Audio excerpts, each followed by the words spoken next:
저희들이 잘 알고 있는 것처럼 하나님이 아브라함을 축복할 때 이것은 아브라함만을 위한 축복이 아니었다라는 것을 알고 있습니다.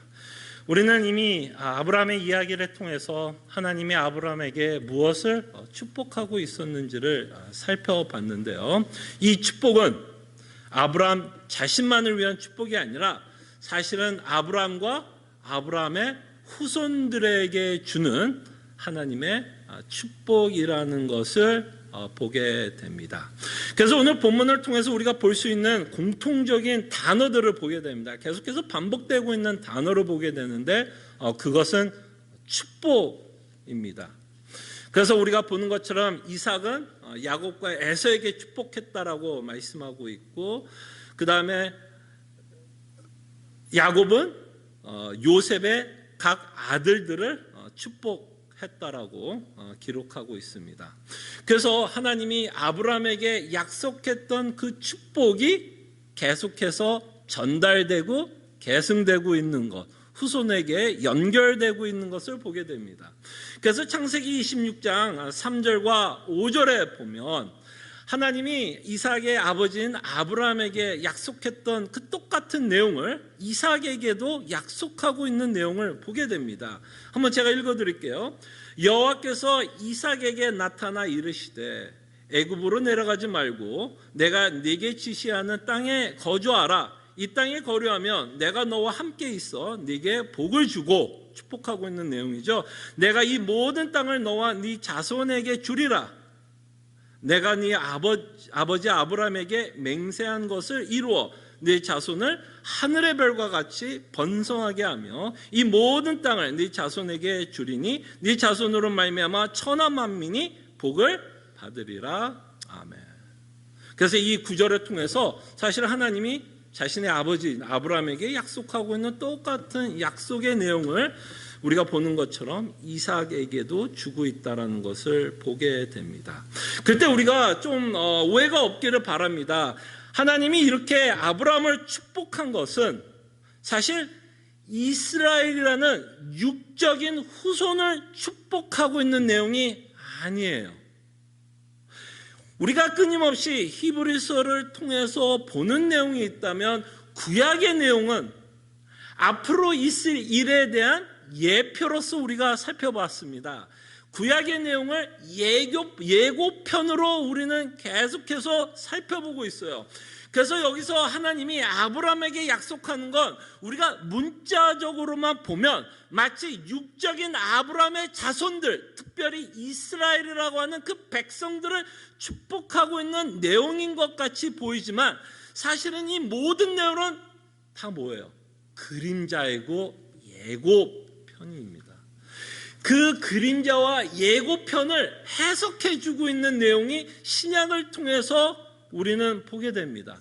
특별히 여러분들이 갈라디아서를 읽어보면 사도 바울은 참 아브라함의 자손이 누구인지를 밝힙니다. 그것은 육적으로 지금 우리가 보는 것처럼 육적인 아브라함의 자손들이 아니라 믿음으로 거듭난 자, 믿음으로 의롭다함을 받은 자, 즉 예수 그리스도를 믿는 모든 자들이 참으로 누구예요? 아브라함의 자손이다라고 말씀하고 있습니다. 그래서 사실 하나님은 지금 누구를 준비하고 있는 내용인지 아세요? 육적인 아브라함의 자손 이스라엘을 준비하는 게 아니라 영적으로 태어날 참 이스라엘의 참 아브라함의 자손을 준비하고 있는 내용이에요. 즉 누구예요? 여러분과 저의 이야기입니다. 우리가 구약을 읽다 보면 많은 경우에 이스라엘에 포커스를 두고 생각하기 때문에 하나님이 선택한 백성은 마치 이스라엘인 것 같고 이스라엘이 초점을 받는 것 같이 우리가 생각할 수 있지만 이 이스라엘의 모든 스토리가 그림자의 예고편이요 예표라면 이것은 여러분과 저를 준비하는 하나님이 창세 전에 선택한 하나님의 백성들을 준비하고 있는 내용입니다. 그 내용을 아브라함을 통해서 축복의 내용으로 우리에게 말씀하고 있어요. 그래서 여러분, 여러분과 제가 하나님이 생각하고 있는 계획 안에 있는 사람이라는 것을 잊지 않기를 바랍니다. 우리들이 서자가 아니에요. 이스라엘이 뭔가 첫째 아들이었고 우리는 마치 서자처럼 태어나는 그들이 아니라 우리가 원래 예수 그리스도를 믿을 그 자들이 원래 하나님이 계획했던 자들이지, 이렇게 육체적으로 태어나는 아브라함의 자손이 하나님이 계획했던 선택받은 백성들이 아니었다라는 것을 여러분들이 기억해 주시기를 바라고, 하나님이 이 스토리를 통해서 하나님이 어떤 계획을 갖고 있으며 어떻게 그 일이 이뤄가고 있는지 여러분과 저의 스토리예요. 여러분들과 저의 스토리. 이 구약을 통해서 여러분들의 삶을, 여러분들이 계획하고 있는 하나님의 섬세하고 꼼꼼한 이야기를 보셨으면 좋겠어요. 앞으로 태어날 하나님의 참 자녀들을 위한 약속이요, 계획이라는 것을 우리가 보게 됩니다. 그것이 뭐라고 성경은 말하냐면 축복이다라고 말씀하고 있습니다. 육적인 것을 축복으로 말하는 것이 아니라 영적인 내용을 가지고 하나님은 축복이다라고 말씀하고 있다라는 것을 기억해 주시기를 바랍니다. 그럴 때 다시 한번 저는 이 단어에 대해서 좀 생각해 봤으면 합니다. 무엇이 우리 인생의 축복일까요? 가끔 가다가 저한테 기도 부탁을 할 때도 있고, 그 다음에 한국교회에서는 담임 목사님한테 기도 제목, 기도를 부탁을 하면 보통 어떤 기도를 부탁을 하느냐 하면 축복 기도해달라고. 뭐 그렇게 대놓고 뭐 목사님 축복 기도해 주세요라는 말을 안 하더라도 많은 경우에 담임 목사님한테 기도를 부탁하면 뭐를 부탁해요? 그 단어를 쓰지 않더라도 축복을 빌어달라는 식으로 기도를 부탁합니다. 그럴 때 그들이 그냥 일반 성도들이 생각하는 축복의 내용들은 뭘까요? 목사님이 기도할 때 어떤 내용들을 듣고 싶어 할까요? 많은 경우에 좀 땅의 것들이 잘 되는, 또는 그 성도가 계획했던 것들이 이루어질 수 있도록, 아니면 그들이 갖고 있는 아픔이 있다면 그 아픔이 풀어질 수 있도록 기도해 주기를 원합니다. 자, 그런 기도가 잘못된 기도는 아닐지라도 그것이 축복은 아니라는 거예요. 그럴 때 다시 한번 이 축복에 대해서 우리가 좀 생각을 해보면, 이것은 이렇게 땅의 것을 우리가 복이라고 생각을 하고 있다면 이것은 아마 우리 인간이 갖고 있는 이 뿌리 깊은 죄에 나오는 열매가 아닐까 싶습니다. 끊임없이 인간은, 우리의 죄성은 보암직하고 먹음직한 것에 우리의 눈이 돌아가는 것 같아요. 계속해서 우리의 눈이 거기에 더 큰 매력을 갖고 살아가는 것 같습니다. 우리의 죄성 때문에 보암직하고 먹음직한 것에 우리의 눈이 돌아가는 것도 사실이지만, 이것은 다만 우리의 죄성뿐만 아니라 또한 우리의 연약한 믿음도 그런 것 같아요. 사실 여러분, 하나님이 더 실질적으로 보여요? 아니면 이 땅의 것들이 더 실질적으로 보여요?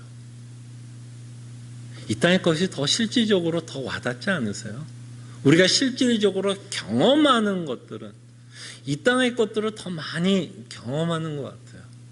하나님은 잘 안 보일 때도 있고, 하나님께 기도를 해도 뭔가 즉각적인 응답보다는 침묵하고 계실 때도 많고, 또 여러 가지 이런저런 일이 있을 때 참으로 하나님이 나와 함께하고 있을까라는 뭔가 이 만져지지 않는 그런 것들 때문에 여전히 우리가 갖고 있는 연약한 믿음 때문에도 우리는 이 땅의 것을 바라보면서 살아가게 되는 것 같습니다.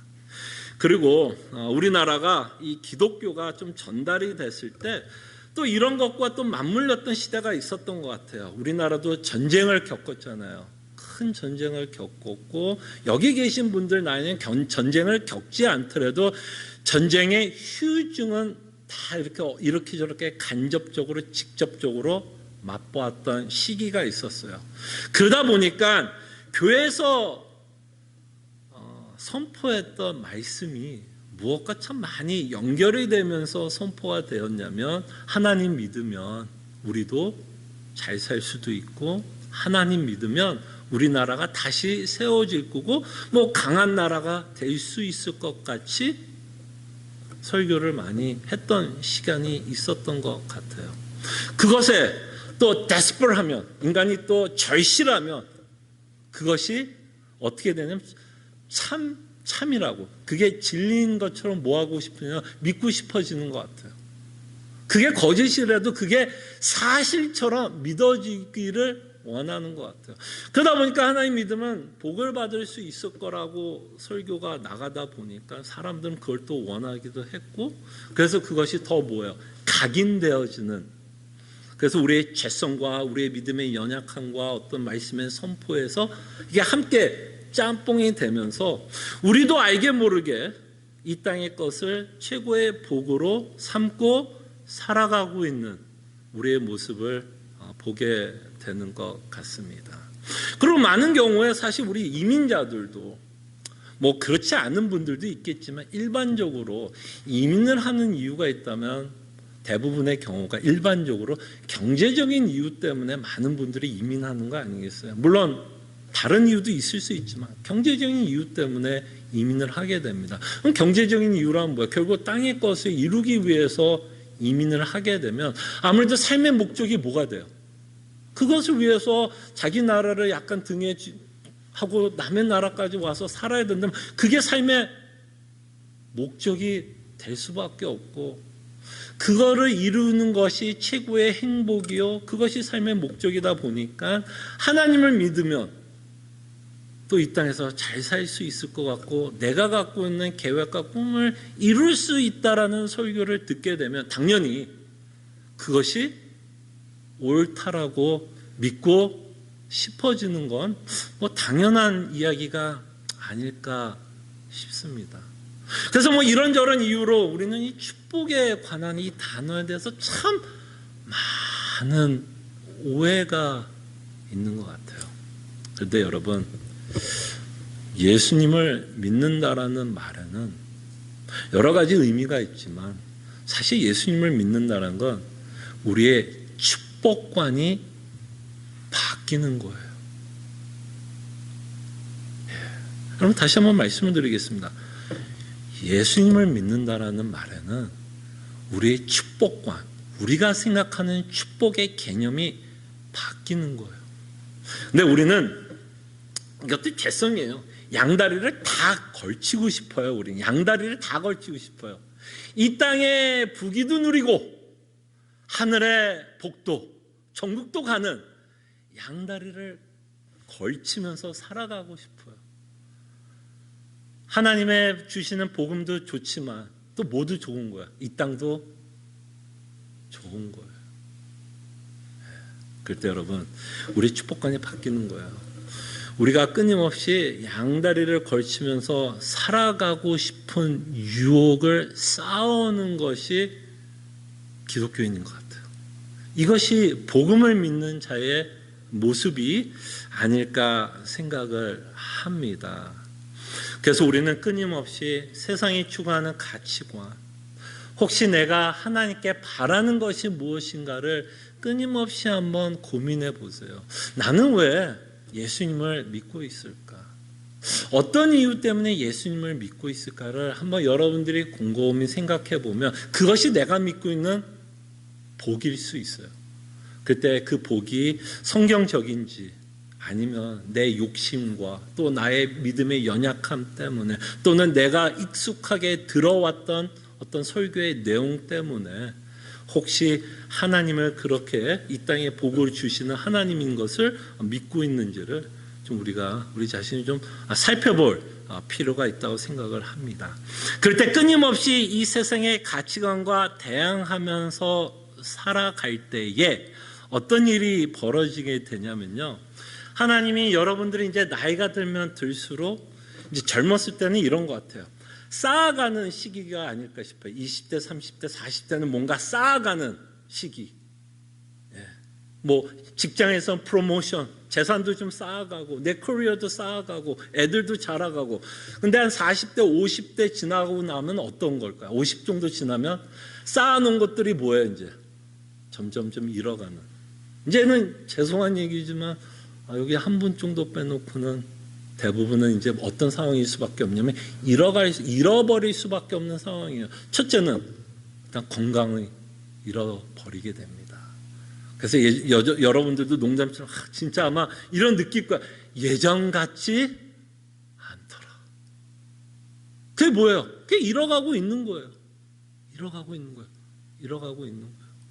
근데 이 가치관의 싸움을 하게 되면요, 여러분들이 정말 하나님이 주신 복이 가장 가치 있다라고 생각하면서 이 세상의 가치관과 싸우게 되면 어떤 일이 벌어지냐면, 우리가 인생을 살아갈 때 하나씩 잃어버리는 순간이 있습니다. 그게 건강이 될 수도 있고 재정이 될 수도 있고 내가 계획했던 거 그거 잃어갈 때가 있는데, 그런 잃어버리는 순간에 늘 시험에 듭니다. 그 가치관에 싸움하시는 분들은. 왜냐하면 뭐가 더 중요한지를 알기 때문에 싸우고 있는 거거든요.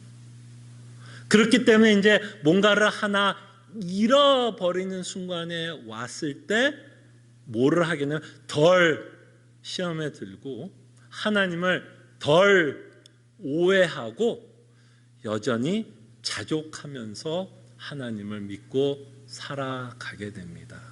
그래서 여러분, 정말 그리스도인들은 가치관의 싸움이에요. 정말 여러분들이 갖고 있는 패러다임이 완전히 부서져야 되고요. 그리스도 안에서 새로운 패러다임이 구축돼야 돼요. 양다리 아닙니다. 양다리가 아니라 완전히 새로운 가치관이 세워져야 돼요. 그래서 우리는 계속해서 이런 축복의 내용에 대해서 성경을 좀 보면서 우리가 갖고 있던 옛 가치관들이 좀 깨져가는 그런 일들이 계속 벌어져야 될 거라 생각이 듭니다. 자, 그러면서 우리가 오늘 조금 더 좀 관심을 갖고 싶은 분은 저는 이삭이에요. 다음 주에는 뭐 야곱에 대해서, 그다음에 요셉에 대해서 생각을 해보는데요. 오늘 좀 이삭에 대해서 저희들이 좀 생각해 보고 싶고요. 특별히 오늘 본문에 나온 것처럼 이삭이 야곱을 축복했던 내용을 조금 더 살펴보려고 합니다. 그래서 우리가 이제 창세기에 나와 있던 내용을 조금 우리가 좀 요약을 하면서 좀 생각을 해보겠는데요. 아마 여러분들이 이 스토리는 너무나 이삭하면 가장 유명한 스토리입니다. 자, 조금 요약을 하자면, 이삭은 야곱과 에서 가운데 사실 에서를 축복하고 싶었어요. 그죠? 이삭의 마음은 에서를 축복하고 싶었고, 그 또한 에서도 알고 있었습니다. 그래서 아버지가 부탁한 대로 에서가 사냥을 하고 고기를 맛있게 모르겠어, 바베큐를 했는지 갈비를 마요네즈해서 왔는지 모르겠으나 맛있게 요리를 하고 나서 그죠? 에서가 아버지에게 대접을 하고 뭐를 받으려고 해요? 축복을 받으려고 합니다. 근데 여기에는 엄청난 반전이 일어났죠. 여러분들이 아는 것처럼 이미 야곱은 그렇죠. 야곱은 아니죠. 죄송합니다. 이 말이 대명사 헷갈려. 이삭은 이미 야곱을 축복했어요. 그러고 나서 에서가 고기를 들고 와서 아버지인 이삭에게 축복을 받으려고 합니다. 자, 그러고 나서 성경 구조를 한번 볼게요. 이렇게 이제 에서가 찾아왔습니다. 에서가 찾아왔을 때 이삭의 마음이 어떠했는지를 성경은 이렇게 기록해요. 27장 33절입니다. 한번 이 구절을 한번 생각해 볼게요. 자, 에서가 왔어요. 야곱이 이제 에서가 와서 축복을 해달라고 했을 때 이미 축복했죠. 그러면서 이삭이 이렇게 반응합니다. 이삭이 심히 크게 떨며 이르되, 그러면 사냥한 고기를 내게 가져온 자가 누구냐? 네가 오기 전에 내가 다 먹고 그를 위하여 축복하였은즉 그가 반드시 복을 받을 것이니라. 아멘. 지금 어떤 상황이에요? 에서가 오니까 이삭이 뭐 했다고요? 심히 떨었다라고 이야기합니다. 여러분 한번 곰곰이 생각해 봐요. 왜 아버지 이삭이 에서가 와서 축복을 해달라고 했을 때 힘이 떨었을까요? 뭐 몇 가지 이유를 생각해 보면 첫 번째 이유는, 가장 먼저 생각할 수 있는 이유가 뭘까요? 왜 떨렸을까요?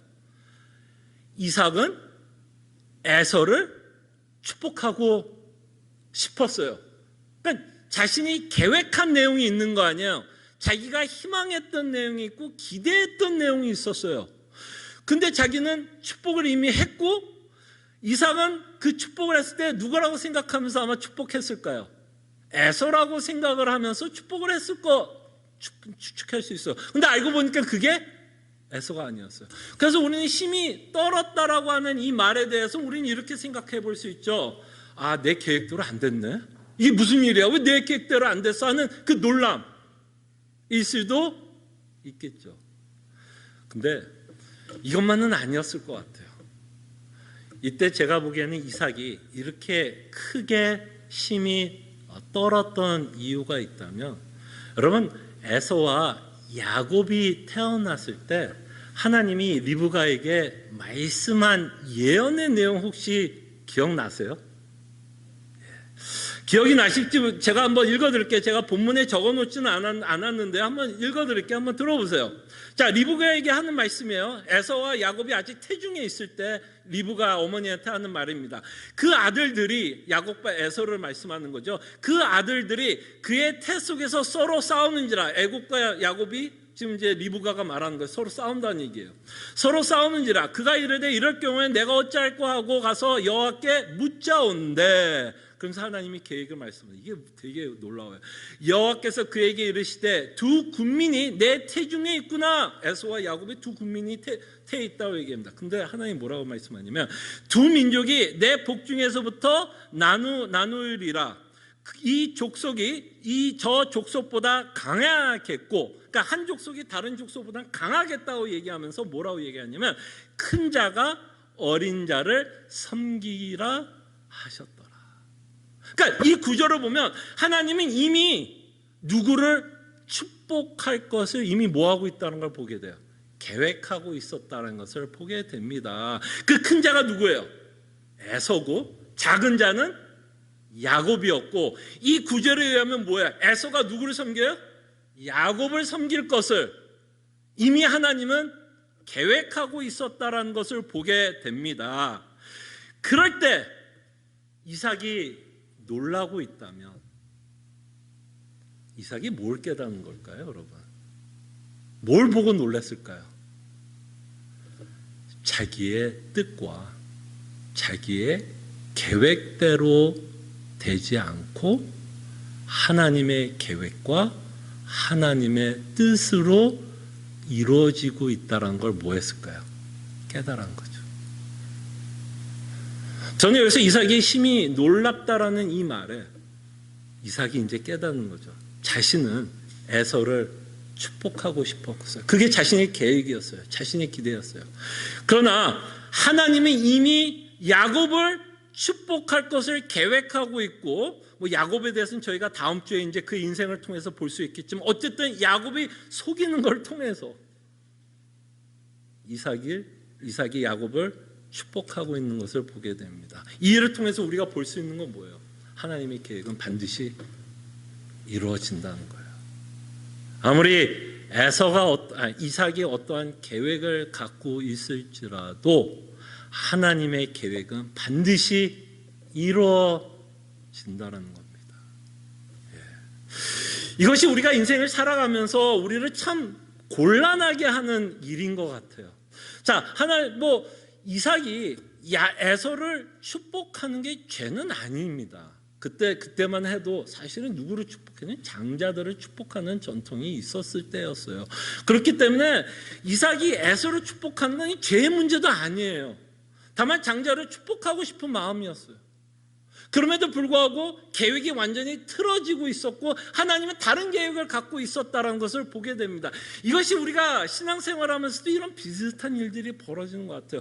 꼭 우리가 어떤 계획을 하는 게 우리의 욕심과 죄성에 의해서도 계획을 할 때도 있지만 어쩔 때는 정말 이것이 우리 가족을 위한 계획이고 이것이 우리 가족이 참 최선의 길이 아닐까 싶어서 우리는 어떤 계획을 갖고 결정하고 나갑니다. 그런 일들은 교회에서도 많이 일어나요. 교회에서는 이것이 최선이라고 생각하고 이렇게 계획을 갖고 결정을 했는데 그대로 이루어지지 않을 때도 참 많이 있습니다.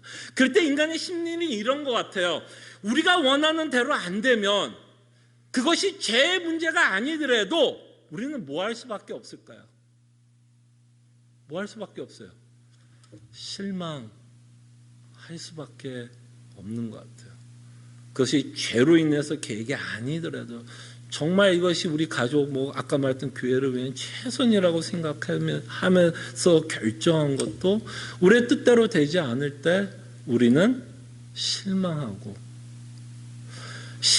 것과 함께 하나님은 도대체 뭘 하시려고 하는가에 대한 좀 trust보다는 의심과 오해가 생기고 또 그렇게 되지 않을 경우 우리는 이상하게 worst를 생각하는 경우가 참 많은 것 같아요. 근데 오늘 이 이야기를 통해서 하나님의 계획은 야곱이었고 야곱이 축복을 받고 있고 끊임없이 하나님이 계획한 대로 지금 뭐 하고 있어요? 우연이 아니라 끊임없이 하나님의 계획대로 이루어가고 있다는 것을 보게 되고 사실 이삭은 그 후에 깨닫는 거였죠. 자신이 야곱을 축복한 후에 이것이 뭐였다라는 걸 깨달아. 이것이 하나님의 계획이었구나 하는 건 그 후에 이제 에서가 나타나고 나서 깨닫게 됩니다. 그럴 때 저는 잠언이 좀 생각이 났어요. 여러분 굉장히 우리가 잘 아는 구절이잖아요. 잠언에 보면 이렇게 말씀합니다. 사람이 마음으로 자기의 길을 계획할지라도. 지금 이삭이 그런 거 아니었어요? 에서를 축복하고 싶었어요. 그래서 고기 잡고 사냥하라고 그러고 고기를 맛있게 준비하라고 그랬어요. 근데 그의 걸음을 인도하시는 이는 여호와이시니라. 그때 여러분 하나님의 계획은 우리로서는 좀 후에 알게 되는 것 같아요. 후에 그 일이 다 지나가고 나서 이게 하나님의 뜻이었고 하나님의 계획이었구나. 그때는 우리가 염려할 수밖에 없었고 이게 안 되는 것 때문에 수많은 걱정, 염려, 두려움, 공포 가운데 살 수밖에 없지만 그게 시간이 흐르고 뒤돌아보면 이게 하나님의 인도하셨던 길이었구나. 그때 때로는 우리가 계획한 대로 안 될 때가 참 많아요. 그게 여러분들이 이제 지금 계신 분들이 이제 50을 지나면 또 깨닫게 되는 것 중에 하나죠. 20대와 30대는 뭔가 내가 준비하면 계획하면 다 될 것 같아요. 에너지도 있고 정신도 맑고 몸도 따라주는 것 같아요. 근데 이제 40 지나고 50이 지나면 이걸 내가 유지할 수 있을까에 대한 걱정도 하게 됩니다. 그때 여러분 하나님을 믿는 게 중요한 것 같아요. 하나님을 믿는 게 중요한 것 같아요. 하나님의 계획을 아는 게 중요한 게 아니라 그러니까 우리 인생의 구체적인 계획을 아는 게 중요한 게 아니라 구체적으로 어떻게 하나님이 우리 인생을 이끌어갈 거든 구체적인 계획을 아는 게 중요한 게 아니라 정말 하나님이 우리와 함께하고 있고 그리스도로 말미암아 여전히 우리를 사랑하고 있고 하나님은 우리 인생 가운데서 벌어지는 모든 일을 합력하여 선을 이루시고 하나님이 계획한 것을 우리 인생 가운데서 반드시 이루실 것을 믿는 거예요. 이걸 믿는 거예요. 이것이 신앙인의 모습이 아닐까 생각을 해봅니다. 그럴 때 우리는 이 이삭이 야곱에게 축복하고 있는 이 내용을 통해서 저희들이 정말 하나님을 믿으면서 우리 인생의 모든 답은 알지는 못하지만 하나님을 믿기 때문에 그 안에는 여전히 큰 위로와 소망이 있다는 것을 믿으시기를 바랍니다. 자, 근데 이렇게 야곱을 축복을 하면서 저희들은 또 이런 질문을 하게 됩니다. 어쩔 수 없는 질문을 하게 되는 것 같아요. 어떤 질문을 하게 되냐면요. 그럼 왜 하나님은 야곱을 축복했을까라는 질문은 하게 됩니다. 어떠세요, 여러분? 하나님은 왜 야곱을 축복했을까요? 네, 여러분. 아까도 말씀드린 것 같이 이 구약의 스토리는요, 그림자예요. 예고편이에요. 예표예요. 그래서 이렇게 하나님이 야곱을 축복하는 내용을 통해서 앞으로 있을 구원받는 여러분과 저에게 구원이 무엇인가를 설명하기 위해서 하나님이 야곱을 축복하십니다. 무슨 얘기인지 아시겠어요? 여러분들이 이제 예수님을 믿으면 이제 구원을 받았잖아요. 근데 내가 받은 구원이 어떤 의미를 갖고 있는지를 설명하기 위해서, 깨닫게 하기 위해서 하나님은 야곱을 선택하시고 축복을 하신다는 얘기예요. 자, 그 내용에 대해서 우리가 조금만 더 생각을 해보면 이 야곱을 축복했다라는 이 내용을 사도 바울이 이렇게 말씀합니다. 로마서 9장 13절에 보면 인용을 해요. 구약을 인용하면서 우리가 잘 아는 선택 교리에 대해서 말씀을 하고 있는데요. 자, 로마서 9장 13절은 주보에 기록되었습니다. 한번 보세요. 자, 기록된 바 내가 야곱은 사랑하고, 하나님 얘기죠. 하나님이 누구를 사랑해요? 야곱을 사랑하고 에서는 미워하였다 하심과 같으니라. 그래서 우리가 아까 스토리를 연결하면 무슨 얘기야? 하나님이 야곱을 축복했고 에서는 축복하지 않았다라는 의미로 우리가 이 구절을 좀 이해할 수 있습니다. 자, 그럼 여기서 가장 놀라운 이야기는 뭐냐면 하나님이 야곱을 사랑했다라는 이야기예요. 여러분, 이게 놀라워야 돼요. 하나님이 야곱을 사랑했다라는 게 놀라워야 돼요. 스펄전 목사님이 9장 13절을 설교하면서 이런 식으로 이 이야기를 풀어갑니다. 스펄전 목사님이 이런 식으로 얘기해요. 자신은 에서를 미워했다라는 것은 이해가 된다라고 표현합니다. 에서를 미워한 건 이해가 된다. 여러분, 이 성경 전체에서 인간에 대한 내용은 어떤 내용이냐면 하나님은 그죠? 모든 인간을 심판하시고 모든 인간은 하나님을 적대시했으며 대안한 것으로 성경을 말씀하고 있습니다. 그렇기 때문에 하나님이 에서를 미워하는 건 너무 뭐한 거예요?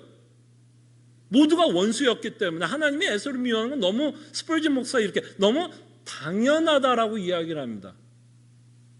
근데 스펄전 목사님이 정말 자신이 이해가 안 가는 것이 야곱을 사랑했다라는 말이 오히려 이해가 안 됐다라고 이야기합니다. 물론 성경에서 나오는 인간에 관한 내용을 통해서도 야곱이 어떤 자인 줄도 알지만 야곱의 인생을 통해서 우리에게 보여주는 야곱은 어떤 자예요? 뭔가 하나님의 은혜와 사랑, 그것을 받을 수 있는 자격이 있어 보이는 사람이에요. 여러분들이 하나님이라면 야곱을 축복하겠어요?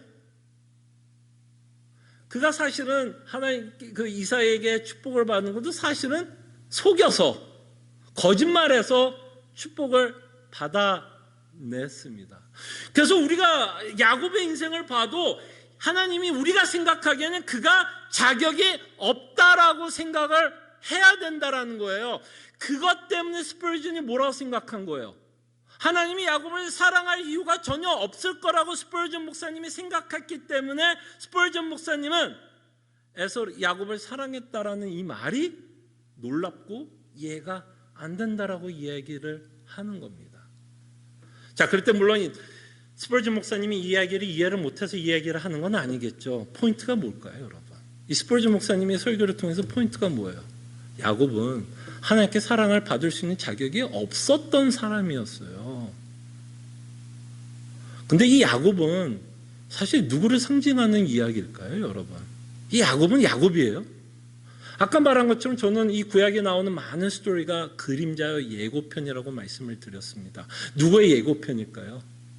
여러분과 저에 대한 예고편이에요. 여러분과 제가 야곱과 비교해서 다를 게 없어요.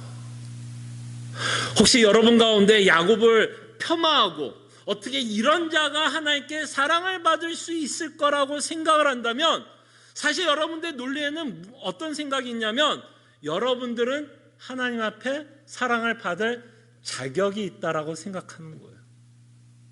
여러분들은 하나님 앞에 사랑을 받을 자격이 있다라고 생각하기 때문에 하나님이 야곱을 사랑했다는 말이 이해가 안 될 수 있어요. 그러나 여러분들이 누구라는 걸 안다면 내가 하나님 앞에 대항을 했고 원수였고 대적을 했다라는 정말 제가 죄인 중에 괴수라는 것을 여러분들이 믿어진다면 스펄전 목사님이 말씀하는 것처럼 하나님이 야곱을 사랑했다라는 이 말이 이해가 안 되는 거예요. 어떻게 나 같은 죄인을 하나님이 사랑할 수 있을까?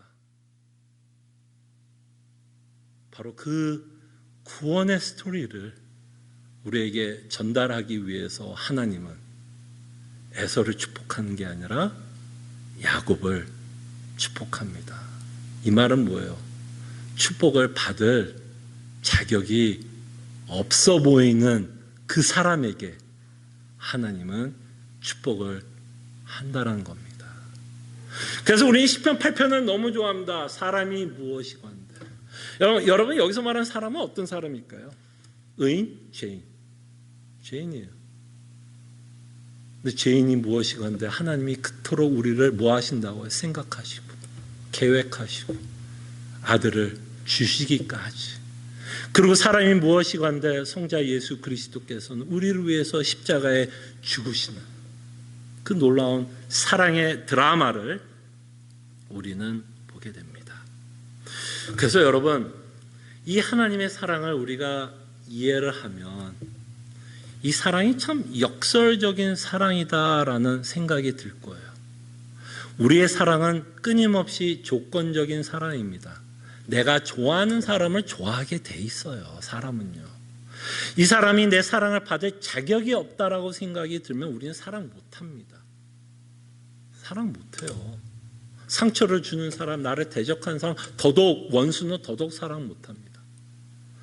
근데 이 하나님이 사랑이 왜 역설적이라고 제가 표현하냐면 그 역설이란 말은 뭐예요? 인간이 갖고 있는 조건적인 사랑이 아니라 참 무조건적으로 우리를 사랑하고 있기 때문에 역설이라는 단어로 이 사랑을 표현합니다.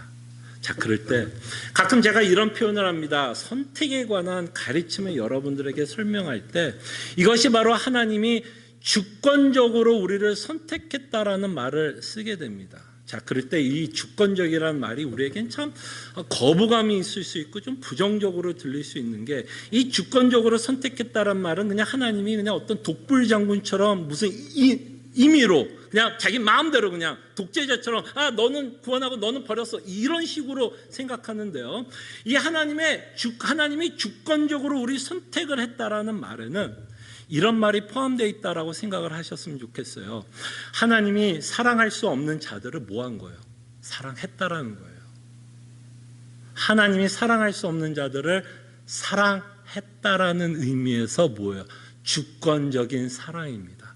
그럴 때 여기서 말하는 주권적인 사랑은 뭐냐면 하나님의 의지를 발동했다라는 거예요. 의지를 발동해서 사랑했다라는 거죠. 아무런 자격이 없는 우리를 사랑했다는 겁니다. 그래서 우리는 하나님이 선택했다라고 하면 야, 너 구원, 너 아니야 이게 아니라 그 주권적이라는 단어를 통해서 그 역설적인 사랑을 표현하는 단어라는 것을 기억해 주세요. 하나님이 주권적으로 우리를 사랑할 생각을 하지 않았다라면 우리는 구원이 없습니다. 우리는 구원을 받을 자격이 없어요. 그렇기 때문에 하나님이 주권적으로 우리를 사랑했기 때문에 우리는 그 사랑을 받고 있고 은혜를 받고 있고 구원을 받고 있다는 것을 생각하시기를 바랍니다. 그래서 우리는 이삭이 야곱을 축복하는 이 내용을 통해서 이것이 우연이 아니었어요. 그저 야곱이 속여서만 축복받은 내용이 아니라 그 모든 일 가운데 하나님의 계획이 있었고 그 일이 이루어지고 있는 것도 저희가 보게 되고 하나님이 야곱을 축복하고 선택한 그 내용을 통해서 구원을 받은 우리에게 이 구원의 의미가 무엇인가를 설명하기 위해서 하나님은 야곱을 선택하고 축복하고 있다라는 내용을 저희들이 보게 됩니다. 그래서 다시 한번 이런 하나님의 놀라운 섭리와 그의 선택과 그의 축복하심을 보면서 다시 한번 하나님께서 우리에게 베풀으신 구원을 기억하고 그에게 찬송과 영광을 돌려야 하는 것이 마땅하다라고 말씀을 드립니다. 기도하죠. 조금 전에 말씀드린 것처럼 우리 인생을 살다 보면 우리의 계획대로 안 될 때가 참 많아요. 그래서 실망하게 되고 때로는 분노하게도 되고 여러 가지 절망하게 되는데 그럴 때 믿는 자들은 그럼에도 불구하고 하나님이 우리와 함께 있으며 하나님은 여전히 하나님을 믿을 것을 우리에게 요구합니다. 정말 하나님을 우리의 계획대로 되지 않을 때 하나님을 믿을 수 있도록 기도하시고 야곱을 축복하는 이 내용을 통해서 우리가 받은 구원을 다시 한번 되새겼으면 좋겠고 하나님께 감사와 영광을 돌리는 기도를 하셨으면 합니다. 기도하죠.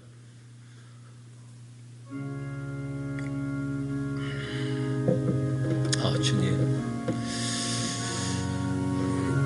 다시 한번 이 이삭과 야곱의 스토리를 통해서 정말 하나님의 계획은 반드시 이루어진다라는 것을 보게 하여 주시고 때로는 우리 인생 가운데서 우리가 원하지 않는 일, 또 우리가 기대했고 계획한 일들이 틀어질 때 참 우리는 하나님이 무엇을 준비하고 있는지에 대한 오해도 하게 되고 의심도 하게 되지만 그 안에는 분명히 하나님의 선하신 뜻이 있음을 저희들로 믿게 하여 주시옵소서. 다시 한번 축복하고 있는 내용을 통해서 우리가 받은 구원을 감사하며 하나님께 영광을 돌리게 하여 주시옵소서.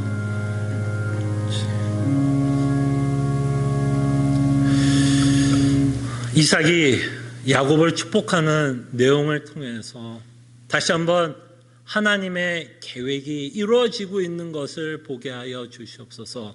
때로는 우리가 인생을 살아가면서 우리가 계획한 일들이 이루어지지 않고 그 이루어지지 않는 일 때문에 우리는 참 많은 염려와 두려움과 때로는 공포 가운데도 살아가게 되고 그 계획이 이루어지지 않을 때 참 하나님은 지금 무엇을 하고 있는가에 대한 의심도 오해도 하게 됩니다. 그러나 주님, 우리가 때로는 우리 인생 가운데서 벌어지는 모든 일을 이해할 수는 없으나 우리가 하나님의 자녀라면 분명히 하나님이 우리 인생을 인도하고 있는 참으로 선하신 목자인 것을 믿게 하여 주시옵소서. 다시 한번 야곱을 축복하고 있는 이 내용을 통해서 우리가 받은 구원이 얼마나 대단한 구원이고 우리도 야곱과 같이 자격이 없음에도 불구하고 하나님이 주권적으로 우리를 사랑할 것을 뜻하고 계획하고 그 사랑을 우리에게 퍼주심에 감사드립니다. 야곱의 축복을 통해서 우리가 받은 구원을 감사함으로 받게 하여 주시고 우리가 받은 구원 때문에 하나님께 영광을 돌리며 주께서 원하는 삶을 살아가는 주의 백성들 되게 하여 주시옵소서. 감사하고 살아계신 예수 그리스도의 이름으로 기도합나이다. 아멘. 다 함께 일어나셔서 찬송가 423장 찬송합니다.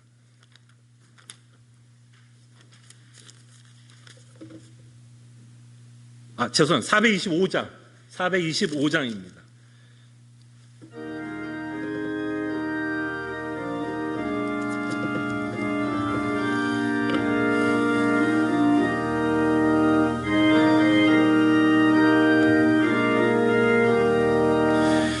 주님의 뜻을 이루소서.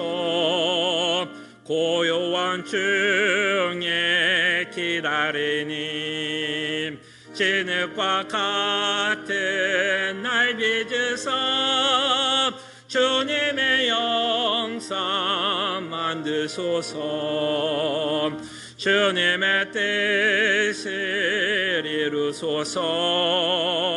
주님 말 앞에 엎드리니 나의 맘속을 살피시사 눈보다 희게 하옵소서. 하옵소서.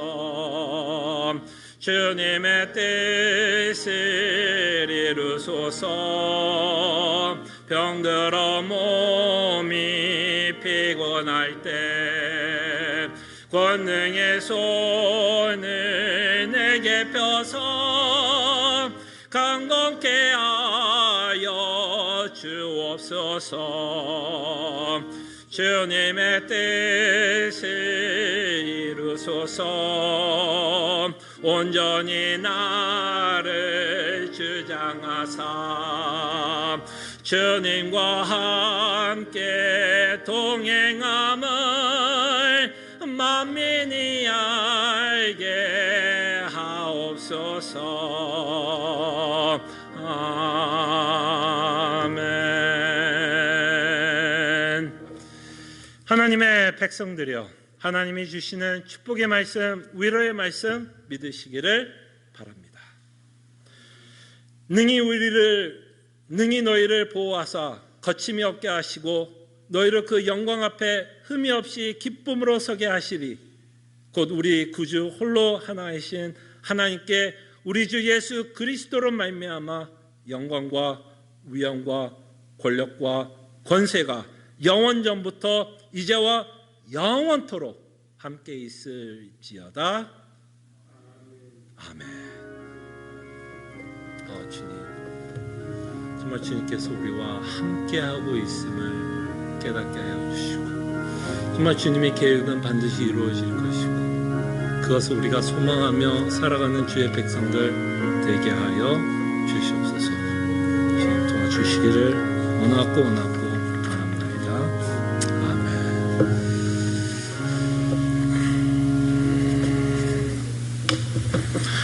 아멘. 영상으로 함께 예배하는 모든 주의 성도님들을 주의 이름으로 환영합니다. 오늘은 좀 중요한 광고를 몇 가지 좀 해야 될 것 같은데요. 아마 여러분들이 뉴스를 통해서 이미 접하신 분들은 아실 거라고 생각이 드는데요. 워싱턴 주 정부에서 이제 지금 페이스 2로 이제 지난 금요일 날 바뀐 걸로 알고 있고요. 이렇게 페이스 2가 바뀌면서 이제 교회 안에서도 어떤 숫자적인 물론 제한은 있지만 이제 교회 안에서도 대면 예배가 좀 허락이 되는 저희가 이제 상황이 된 것 같습니다. 그래서 이제 앞으로 이것을 좀 준비하기 위해서 이제 저희가 좀 당회와 또 운영위원회에서 좀 고민하고 좀 결정해야 되는 일들이 있고 좀 준비해야 되는 일이 있습니다.